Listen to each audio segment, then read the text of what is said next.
İnanılmaz bir həqiqət var. Bizim planet, yer, kainatda həyat olan yeganə məkan kimi tanınır.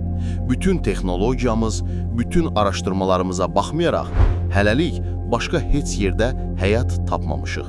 Bu isə yeri daha da xüsusi, daha da qiymətlidir.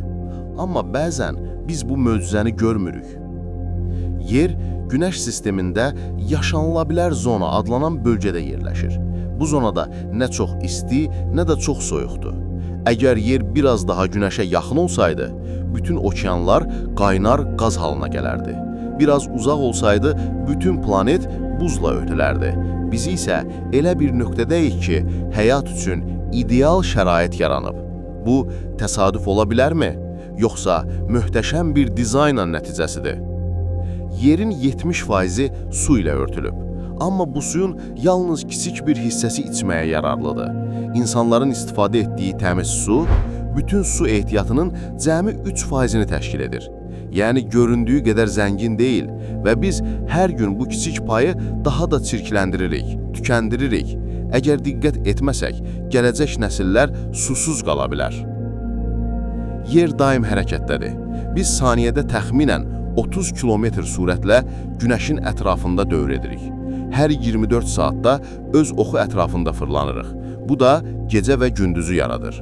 Hər 365 gündə isə tam bir orbit edirik. Bu da, beləliklə, yer sanki nəfəs alan canlı bir orqanizm kimi işləyir. Elm adamları yerə canlı planet də deyirlər.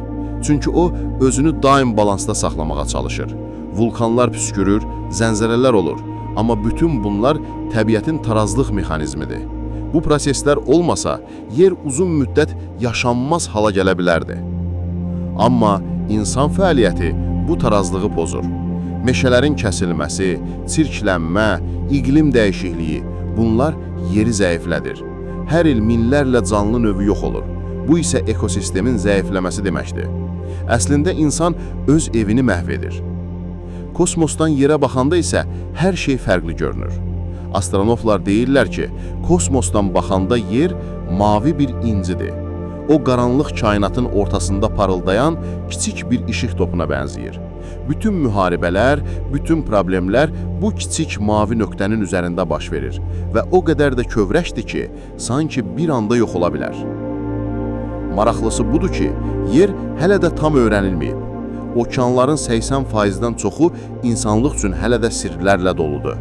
Dərinliklərdə hansı canlılar yaşadığı, hansı proseslərin getdiyi bilinmir. Deməli, biz hələ öz evimizi tam tanımırıq. Bəzi elm adamları deyirlər ki, yer təkcə bizim evimiz deyil, həm də insanlığın ən böyük imtihanıdır. Biz bu planeti qoruya bilsək, gələcəkdə ulduzlara gedə bilərik. Amma əgər öz evimizi belə qoruya bilmiriksə, başqa planetlərdə yaşamaq xəyal olaraq qalacaq. Bəs sən necə düşünürsən? İnsanlıq yeri qoruya biləcək, yoxsa öz əli ilə öz evini məhv edəcək? Daha maraqlı videolar üçün Qurbanov TV kanalına abunə olmağı və fikir bildirməyi unutma.